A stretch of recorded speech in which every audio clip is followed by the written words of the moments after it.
1.0 hectare क्षेत्रफल में की जाती है। इतना बड़ा क्षेत्रफल होने के बावजूद इसकी औसत उपज 2068 किलोग्राम प्रति हेक्टेयर है, जो कि अन्य राज्यों की तुलना में काफी कम है। जब हमने इसकी कम उत्पादकता के कारणों पर गौर किया तो पता चला कि हमारे किसान भाई पुराने परंपरागत तरीकों से ही इसकी खेती करते हैं।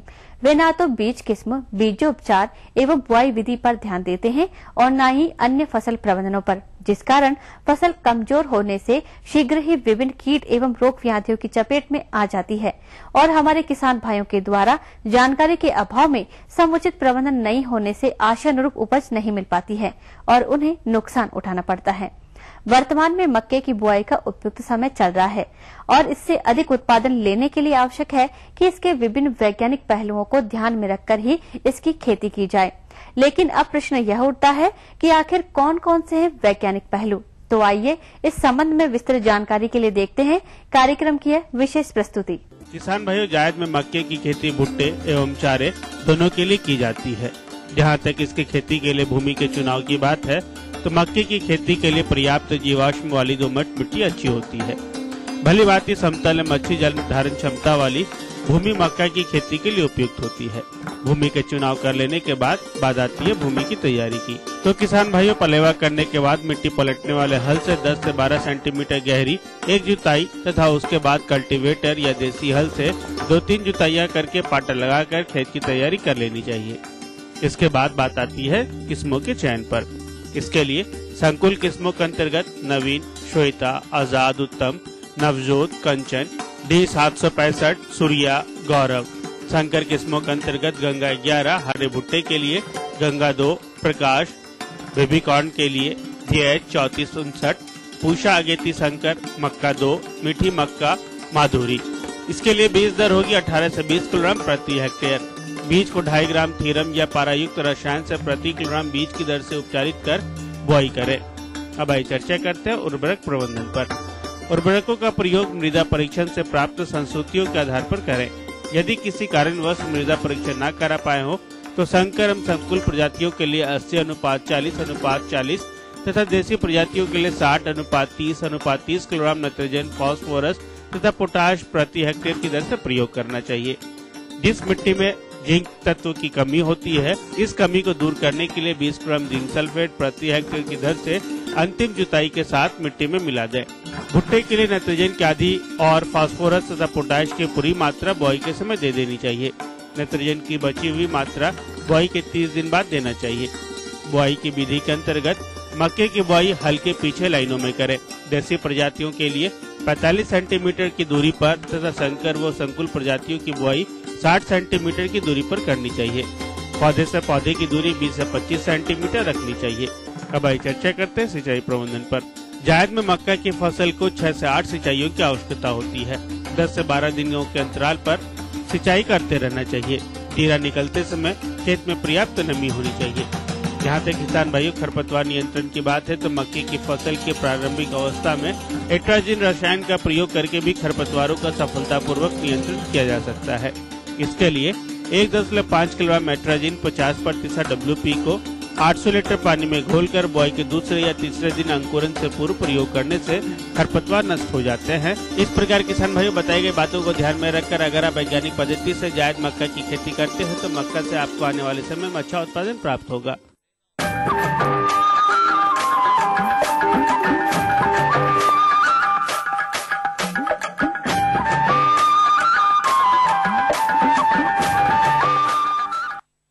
गन्ना की खेती नकदी फसल के रूप में मध्य प्रदेश में बड़े क्षेत्रफल में की जाती है, जिसे मुख्य रूप से किसान भाइयों द्वारा शुगर मिल पर भेजकर उससे अच्छी आय की प्राप्ति करते हैं।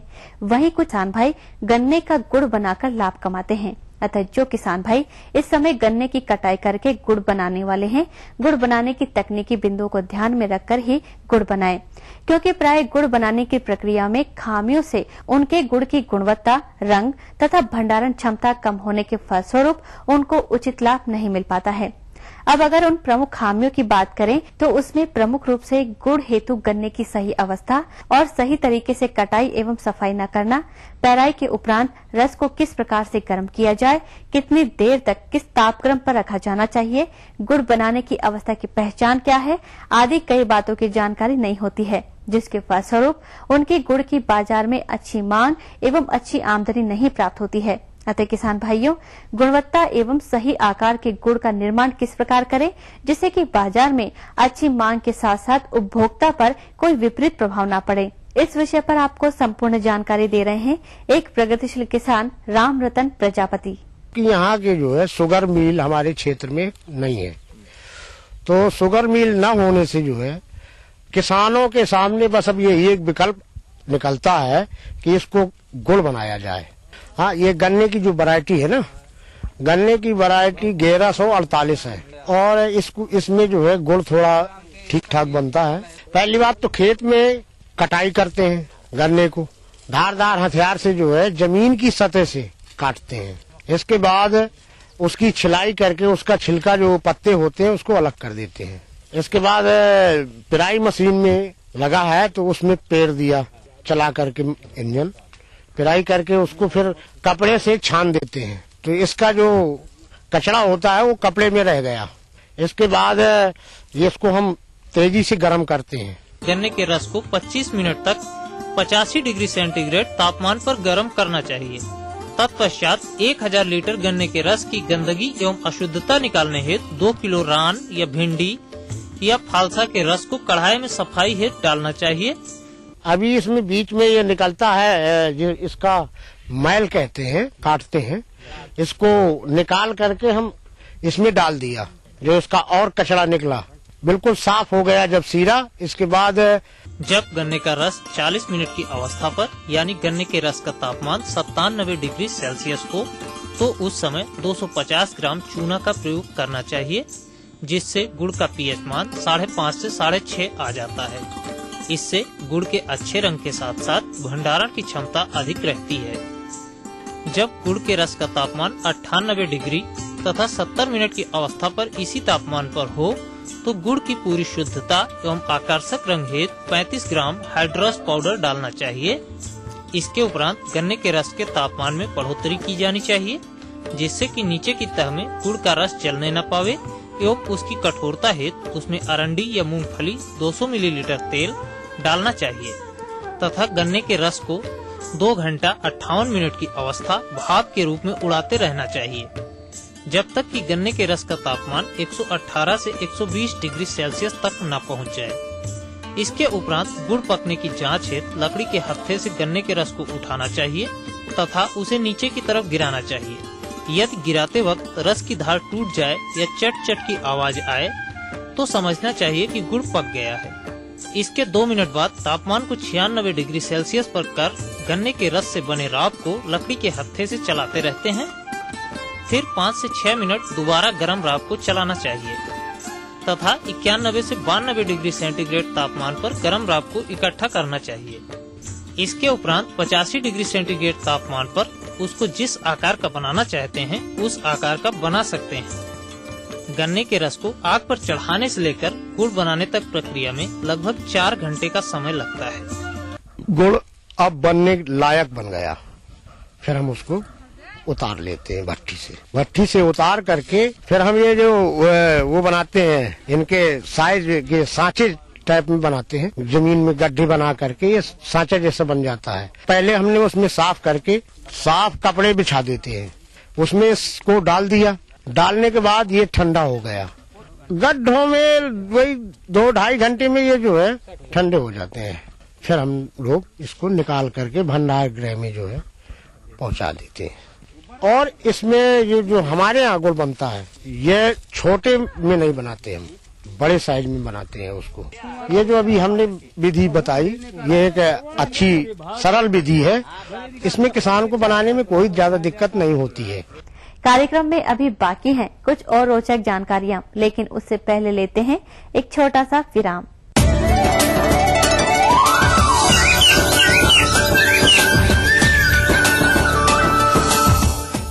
सतारा जिले की रामबाबू पाटिल महिंद्रा फाइनेंस को जब मिले आए थी उनके पास सिर्फ पुरखों की जमीन, ट्रैक्टर कहाँ था, सिर्फ हौसला था मन में पक्का, जिसे हमने पहचाना। जहाँ दूसरों ने देखा सिर्फ एक आम बंदा, हमने देखी बंदे की कमाने की क्षमता। इसीलिए कहते हैं वाहन कोई भी हो, लोन हम देंगे। महिंद्रा फाइनेंस, बंदे में दम, पहचाने सिर्फ हम। ईटीवी अन्नदाता अब प्रस्तुत कर रहा है एक और वीडियो सीडी बोनसाई। समस्त खूबियां और विभिन्न जानकारियां अब वीडियो सीडी। संपर्क करें सभी ईटीवी कार्यालय। डाक द्वारा मंगवाने के लिए संपर्क करें अन्नदाता रामोजी फिल्म सिटी, हैदराबाद 501512।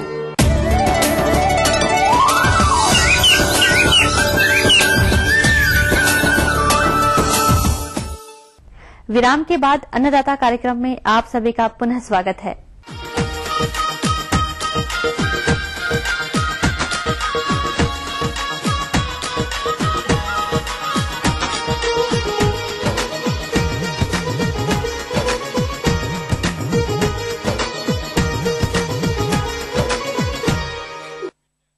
मसाला वर्गीय फसलों के अंतर्गत हल्दी का महत्वपूर्ण स्थान है। इसकी खेती प्रदेश में सिंचाई की सुविधा वाले क्षेत्रों में कई किसान करते हैं। जिन किसान भाइयों ने समय से हल्दी की बुआई की होगी, उनकी फसल अभी परिपक्व अवस्था पर होगी और कुछ किसान इसकी खुदाई भी कर रहे होंगे।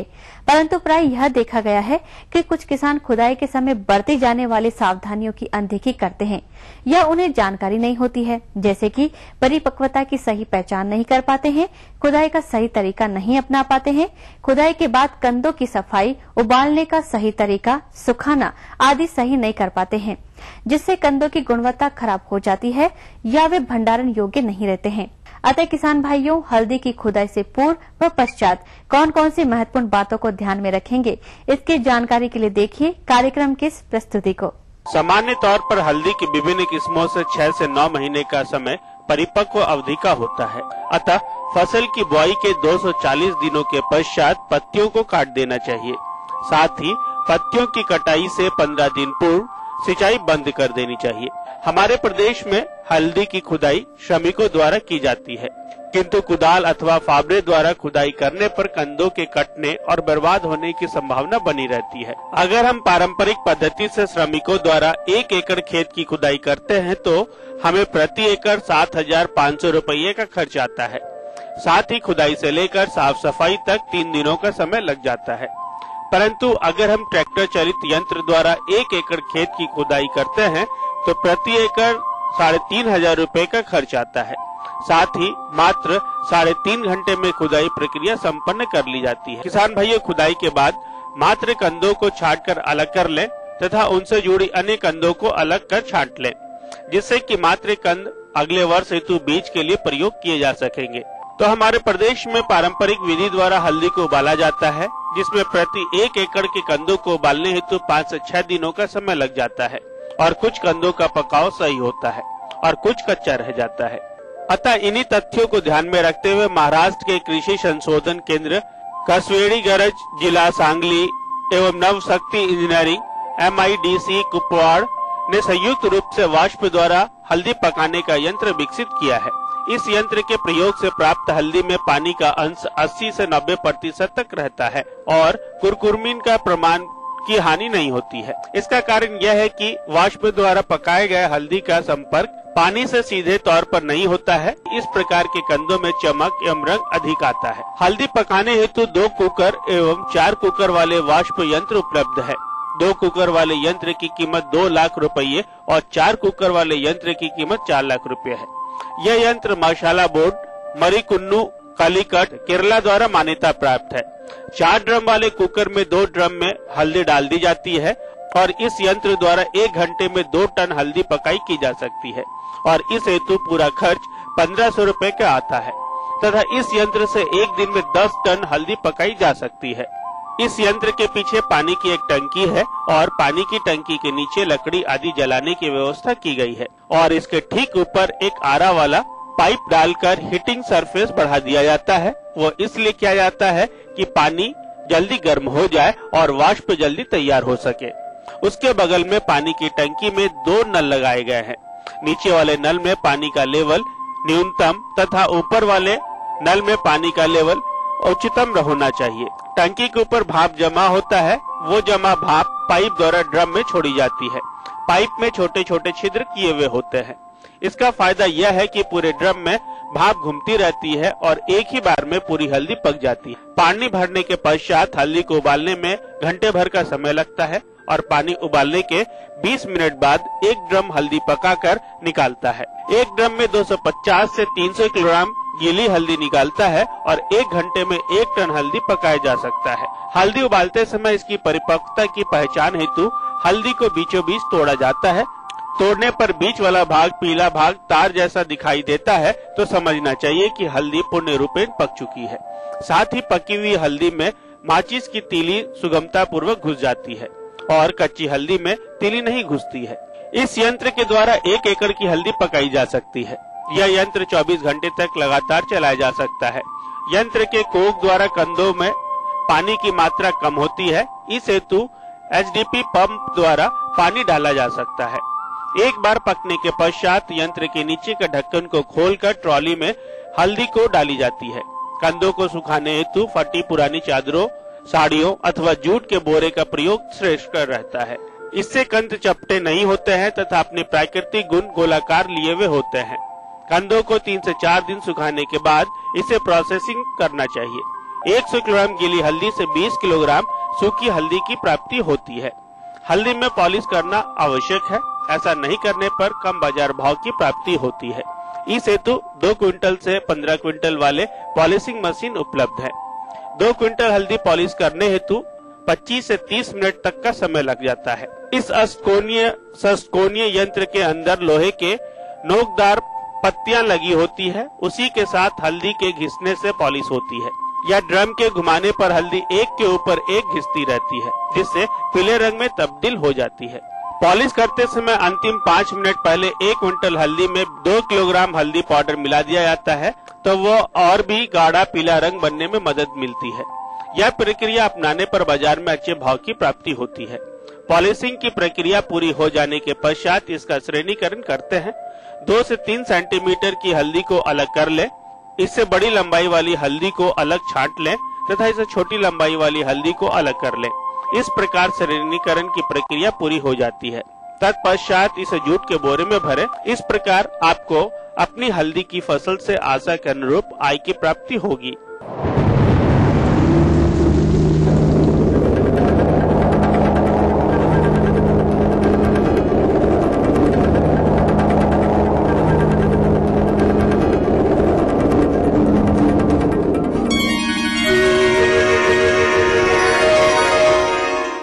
मौसम के आधार पर मध्य प्रदेश एवं छत्तीसगढ़ के किसान भाइयों को इस सप्ताह के कृषिगत कार्यों पर जानकारी। मौसम आधारित एकीकृत कृषि परामर्श सेवा योजना, भौतिक शास्त्र एवं कृषि मौसम विभाग जबलपुर, ग्वालियर, सीहोर एवं रायपुर के अनुसार इस हफ्ते की कृषि सलाह। प्राप्त मौसम पूर्वानुमान के आधार पर आगामी दिनों में हल्के बादलों युक्त मौसम रहेंगे। अतः किसान भाइयों को सलाह है कि पकी हुई चने एवं गेहूं की फसल को काटकर खलिहान में एकत्रित कर संरक्षित करें। चना, अरहर, मटर एवं मसूर की फसल की कटाई के लिए आवश्यक तैयारियां करें। फसलों की गहाई के समय थ्रेसर का RPM फसलों के अनुसार सेट करें, जिससे दाने न टूटें। फसल की कटाई के बाद जिन किसान भाइयों को फलोद्यान लगाना है, उनको अपने खेतों में मिट्टी परीक्षण हेतु नमूना लेकर निकटतम मृदा परीक्षण प्रयोगशाला में भेजें।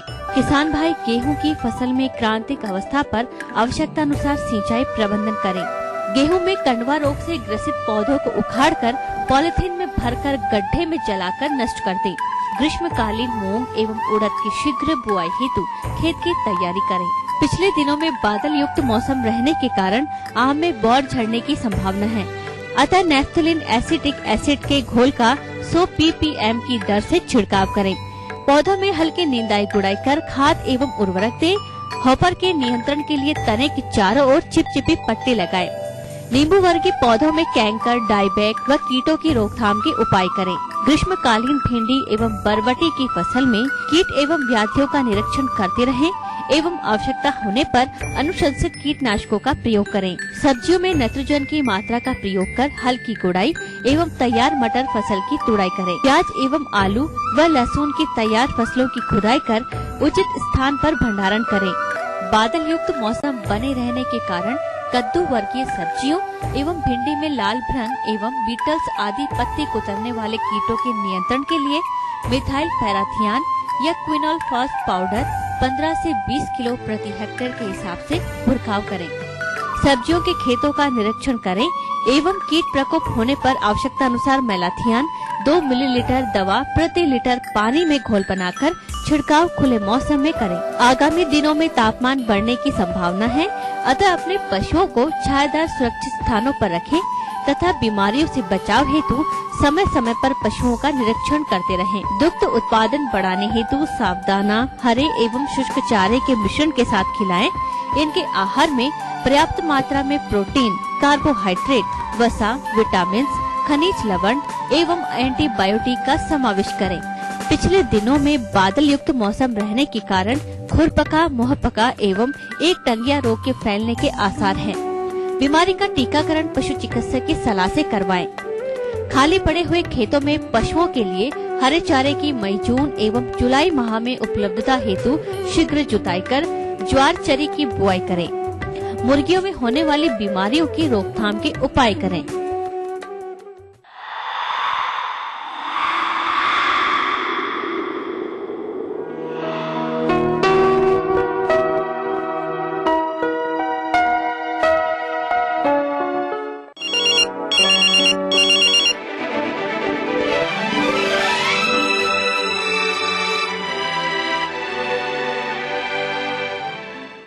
अब समय हो गया है आपके प्रश्नों के जवाब का।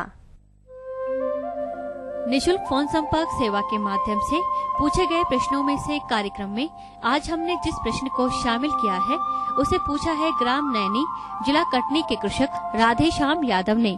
इन्होंने स्वच्छ दुग्ध उत्पादन हेतु जानकारी चाहिए है, तो राधेश्याम जी आपकी जानकारी हेतु प्रस्तुत है कार्यक्रम का यह अंश। दूध उत्पादन में कुछ विशेष बातों का आपको ध्यान रखना है। जैसा जहां पशु रहता है वहां बाड़े में साफ सफाई का विशेष तौर पर ध्यान देना चाहिए। पशु गोबर, मूत्र, अन्य सामग्री जो डिस्चार्ज मटेरियल होता है, नियमित तौर पर बाड़े की समुचित साफ सफाई होना चाहिए। पशुओं को साफ पानी पीने को दें। पशुओं को स्वच्छ हरा चारा दें तथा चारे में रसायन का प्रभाव न हो। दुग्ध दुहने के 1 घंटा पहले ही पशु को खिला दें। साथ ही साथ दूसरा आवश्यक पहलू होता है पशु की साफ सफाई। नियमित तौर पर पशु की साफ सफाई होते रहना चाहिए। जो थन होता है वह नियमित तौर पर दूध दोहने के पहले साफ करना चाहिए। पूंछ को भी में गोबर वगैरह पाया जाता है, लगा रहता है, वो भी नियमित तौर पर साफ सफाई से अलग कर देना चाहिए। दूध में जो अपन बर्तन यूज करते हैं, जो संग्रहण में बर्तन रहते हैं, उसको भी नियमित तौर से साफ सफाई होते रहना चाहिए। नियमित तौर से हम उसे पानी बस से ना धोएं, उसके साथ साथ डिटर्जेंट का ही उपयोग करें। धोने के बाद धूप में अवश्य 1 घंटे के लिए रख देना चाहिए, जिससे धूप से वे सूख जाए। भाई में कुछ विशेष प्रकार के बर्तनों का भी उपयोग किया जा सकता है, जिसका मुंह ऊपर से चौड़ा हो और कौन शेप होते हैं, टेढ़े आकार के भी होते हैं। दुग्ध दुहने और रखने के लिए स्टेनलेस स्टील के बर्तन का प्रयोग करें। निश्चित तौर पर ग्वाले की भी साफ सफाई का विशेष ध्यान रखना चाहिए। ग्वाले के नाखून, बाल नियमित रूप से कटते रहना चाहिए। साथ ही साथ मिल्किंग के पूर्व हाथों को KMNO4 सॉल्यूशन से, साबुन से नियमित तौर से धोना चाहिए। साथ ही साथ ग्वाला यदि बीड़ी तंबाकू का सेवन करता है, ये सब सेवन उसे नहीं करना चाहिए। बालों को बांधे रहना चाहिए, सर के बाल कपड़े से बांध लेना चाहिए। और इस बात का भी विशेष ध्यान रखना चाहिए कि जो ग्वाला है वह किसी भी प्रकार के संक्रमित रोग से ग्रसित ना हो। थन को साफ पानी से धोकर साफ धुले हुए कपड़े से पोंछ ले। दुग्ध दुहने से पहले हर थन से 1-2 धार निकालकर फेंक दें। दुग्ध दुहने के पश्चात थन को साफ पानी से धोएं और फिर जीवाणुनाशक घोल में डुबोएं, जिससे थनैला रोग से बचा जा सके। दुग्ध दुहने के बाद उसे ढक कर रखें तथा उसे जल्द ही जल्द उपभोक्ता तक पहुंचा दें। सुई या दवा देकर दूध नहीं उतारें। टीबी का रोग पशु से मनुष्य में जाता है। इसके लिए विशेष तौर पर जो अस्वस्थ पशु होते हैं उनके दूध का जो मनुष्य में उपयोग होता है उसको निश्चित तौर पर और स्ट्रिक्टली बंद कर देना चाहिए और उसको स्वस्थ पशु के दूध में नहीं मिलाना चाहिए।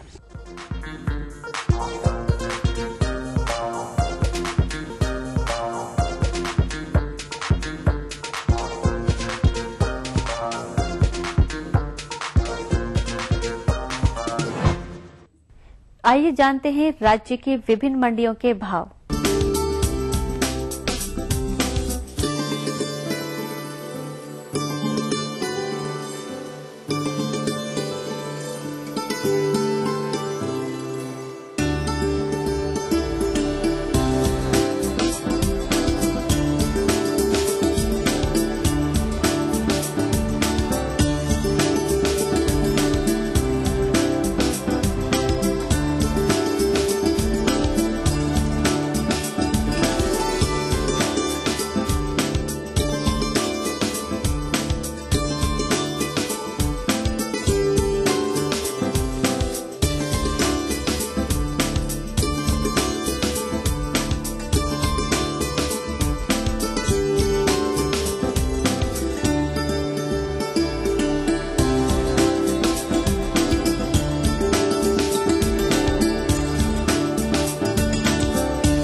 किसान भाइयों, अब वक्त हो चला है आपसे इजाजत लेने का। समस्या एवं सुझाव के लिए संपर्क करें प्रोड्यूसर अन्नदाता, ETV Madhya Pradesh Chhattisgarh, Ramoji film city, Hyderabad 501512 एवं ईमेल है annadatamp@etv.co.in एवं निःशुल्क नंबर है 1800-425-4085। किसान भाइयों, आशा है कि इन जानकारियों को अपनाकर आप अवश्य ही लाभान्वित होंगे। इसी आशा के साथ कार्यक्रम को समाप्त करने की आज्ञा दें। नमस्कार।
सीएम शिवराज आज दिल्ली दौरे पर, प्रधानमंत्री से करेंगे मुलाकात, किसानों के लिए आर्थिक पैकेज की करेंगे मांग।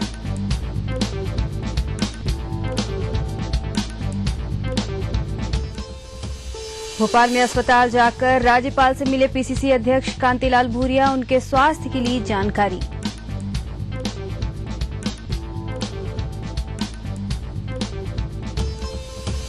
मुरैना में ऑनर किलिंग की भेंट चढ़ी आरती, घर वालों ने उतारा था मौत के घाट, मां गिरफ्तार, पिता और भाई फरार।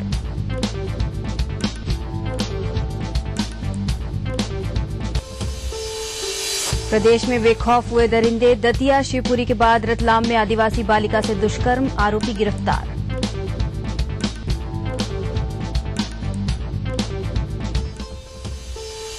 और आईआईएम की प्रोफेसर के हत्यारों को मिली सजा, मुख्य आरोपी को उम्र कैद, महू कोर्ट ने सुनाया फैसला।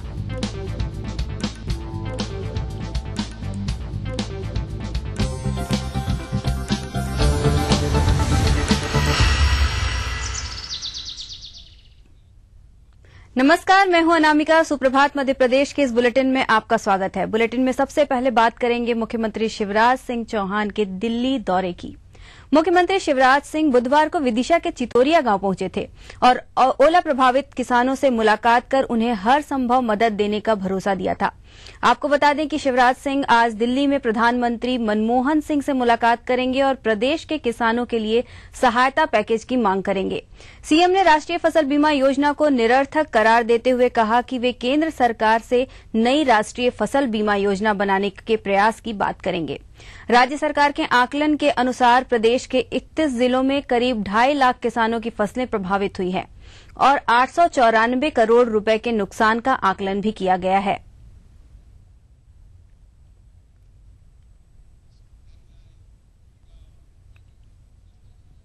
प्रदेश के मुखिया शिवराज सिंह चौहान बुधवार को छिंदवाड़ा के देलाखारी पहुंचे, जहां पर